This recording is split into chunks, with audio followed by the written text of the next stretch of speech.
Yun, okay. Hey guys, so good evening. So kailan tayo nakapag-record, gawa ng ang dami nating ginawa eh. So medyo na busy tayo ngayon.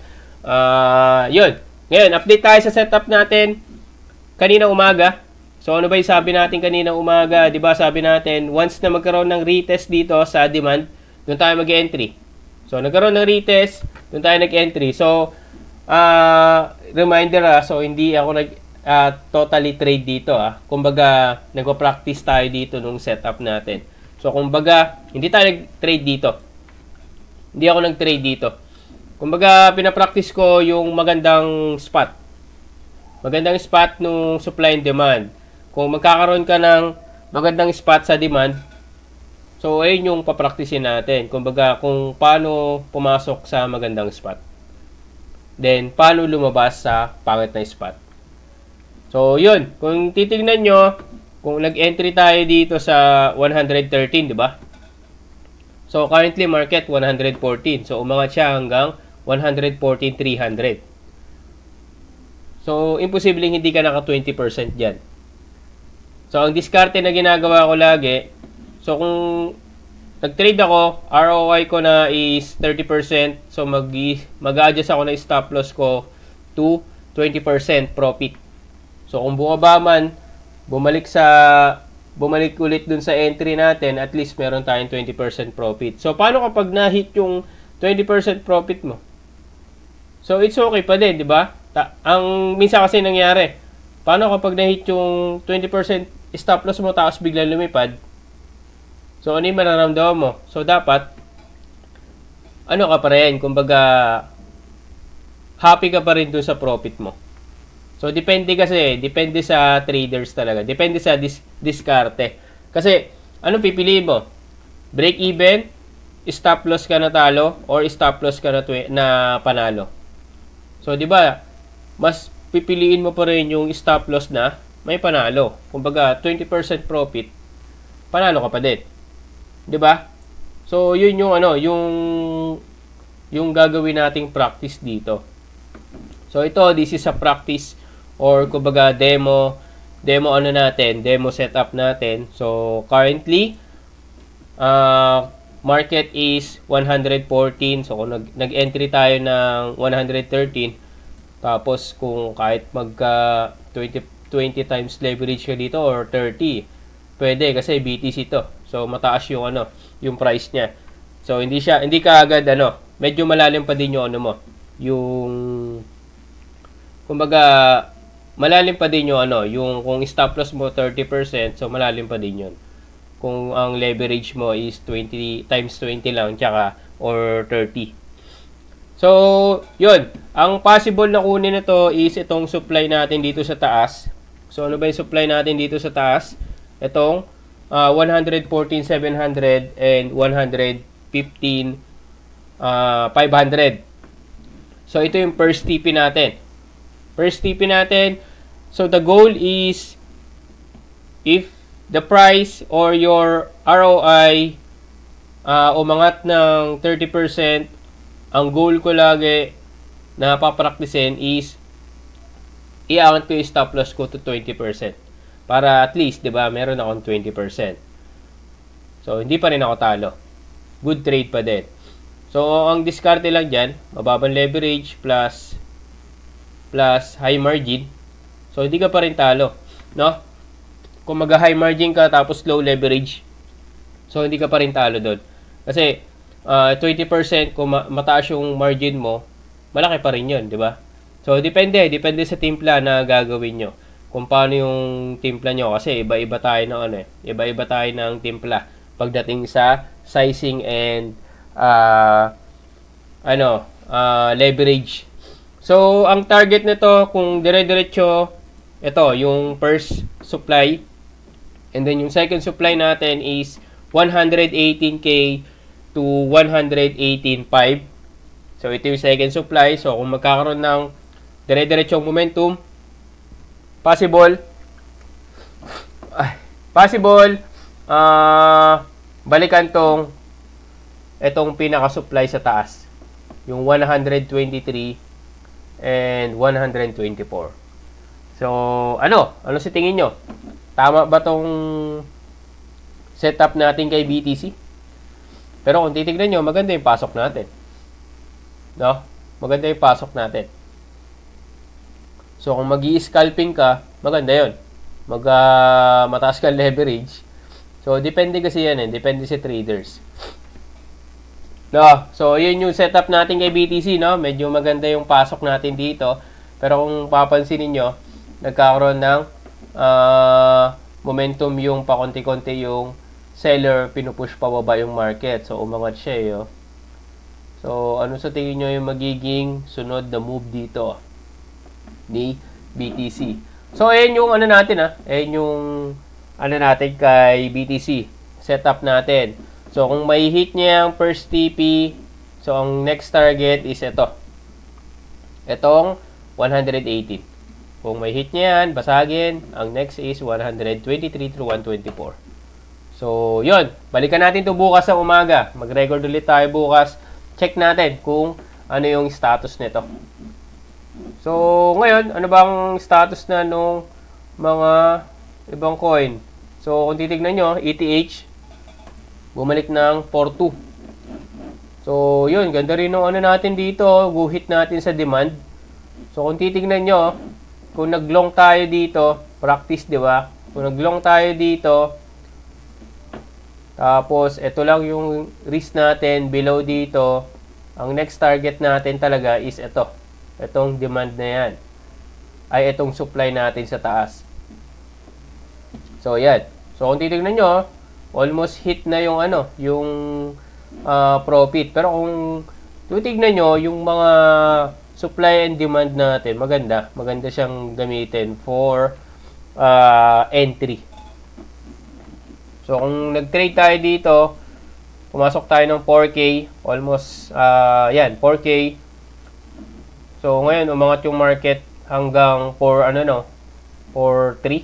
Bumalik na hanggang 4.3. So, currently, pushing up pa. So, tignan natin kung ano yung gagawin dito ni ETH. Pero kung titignan nyo, sumasabay lahat kay BTC ngayon. So, kung magti-trade kayo, tignan nyo muna si BTC.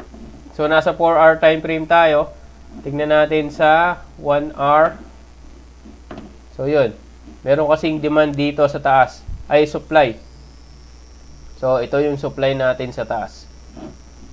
So, itong, kung titignan nyo, ito yung magiging TP natin dito. Kung titignan nyo, kung papraktisin nyo yan, so, ito yung magiging TP natin. So, ang ganda, ganda nung, ganda nung TP sana natin dito. Pero, that's okay. Nagpo-practice pa lang naman tayo. So, next time, mag-i-entry na tayo sa ganyan. So, ngayon, practice lang. Pero, syempre, hindi naman 100% makukuha mo yung mga ganyang trade. Kaya nga, pinapractice natin kung paano lalabas ng maaga kapag pangit yung, yung trade natin. So, kung titignan nyo, kung below dito lang yung, yung entry natin, ay yung SL natin, tapos ito yung nakuha nating TP. So, parang 1:3 yung ratio, di ba? Nung risk and reward. So, ang risk natin 1, ang reward natin 3. So, kung i-estimate nyo lang, kung titignan nyo lang yung risk and reward natin, risk and SL natin dito. So, yun. That's for ETH. So, kung titignan nyo, meron tayong supply dito. Yung kanina ginuwit natin. Then, once na ma-break ni ETH yan, ang next na supply natin dyan is ito na. Itong nakaguhit na to. Itong 4.4. Balikan niya yan. 4.4 to 4.5. So, kung babasagin niya pa yung 4.4 to 4.5 na yan, so ito yung balikan niya. 4.6. 4.6 to 4.666.36.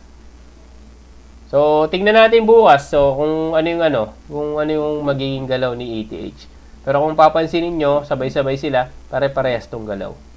So, kay XRP,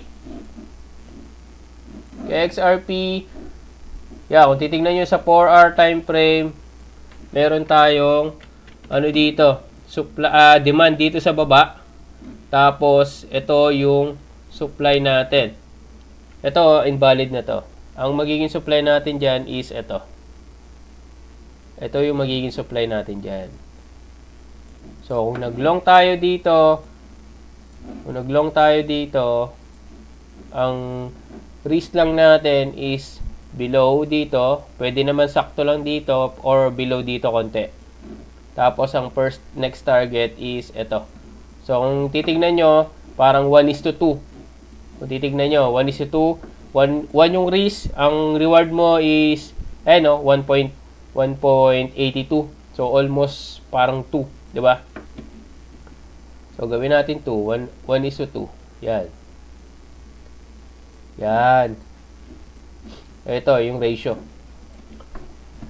So, yun. Kung titignan nyo, maganda yung supply and demand. Basta tama. Kumbaga, valid yung hahanapin natin. So, lagi nyo tatandaan na hindi laging valid or kundi laging masusunod yung setup natin. Kaya ang iiwasan natin dito yung small losses. So, that's for the XRP. So, ang possible kunin yan, ayan, 2.923. So, currently, market is 2.91. So, ang possible na kunin niya, 2.99 tsaka 3.0. So, kung ito, dire-diretso yung momentum, pataas, so ito yung kukunin niya. So, kung kukunin niya to within this night, so check natin bukas kung ano yung possible niya pang kunin. So, that's for XRP. Kay Solana kaya. So, kay Solana, tingnan natin guhit natin. Yun, ang ganda rin, no? Ang ganda rin ng guhit natin kay Solana. So, kung nag-long position tayo dito, below this lang, yung risk natin. And then, ang next target nito kasi is ito. Ito sa taas. Either, pwede kasi ito naka-range. Yan. Ito yung pwede niyang kunin. Yan. Ayan yung possible na kunin niya. So, dito natin si-set yung TP natin. So, kung titignan nyo, maganda yung naging angat nung Solana dito. So, kung titignan nyo, ganda nung plot natin. So, ganyan yung mga hanapin natin kapag magre-real trade na tayo. No? So, ngayon, magpa-practice lang muna tayo. Pero, papakita ko sa inyo kung paano. Papakita ko rin sa inyo kung paano yung trade natin. Tapos, kinabukasan, titignan natin kung olats ba or talo. Pero kung ganyan lang kalit yung risk nyo, so, maganda rin siya. Maganda yung risk natin dito. Maliit lang. So, kung bumaba yung market dyan, ang possible maging talo mo dyan, ilang percent lang. Diba? So, yun. So, yun yung, yung kung 176 to 172 yung magiging risk natin. So, ilan lang. Basta mababang leverage lang para hindi agad makuha yung stop loss natin. Depende sa inyo. So, sa news, punta na tayo sa news. Sorry, sinisipon tayo. So, ayan. 11. So, kanina ito. FOMC. So, mamaya ito. Alas 2. FOMC meeting minutes. So, tignan natin, no? Dito kasi sa Twitter, yan. O, inaabangan talaga yung decision ni Boss Powell dito. Pero kung titignan nyo, tingin nyo ba? Magkakat ng rates ba? So, feeling ko, hindi naman hindi pa ngayon Hindi pa rin siya magkakat ng rates. So, daming bad news kasi. Tingnan natin kung ano yung magiging galaw ng market dito. Kung magkakaroon ng good news. So, kung magkakaroon ng good news. So, yun lang naman mga bossing. So, quick update lang tayo, no? Sa market. So, tingnan natin bukas yung setup natin. Kung makuha niya yan, yun. Mag-entry na tayo. Mag-practice na tayo sa real trade. So, tapos, papakita natin sa inyo kung ano yung naging result. So, yun lang. This is Kuya Ben Crypto. Peace out.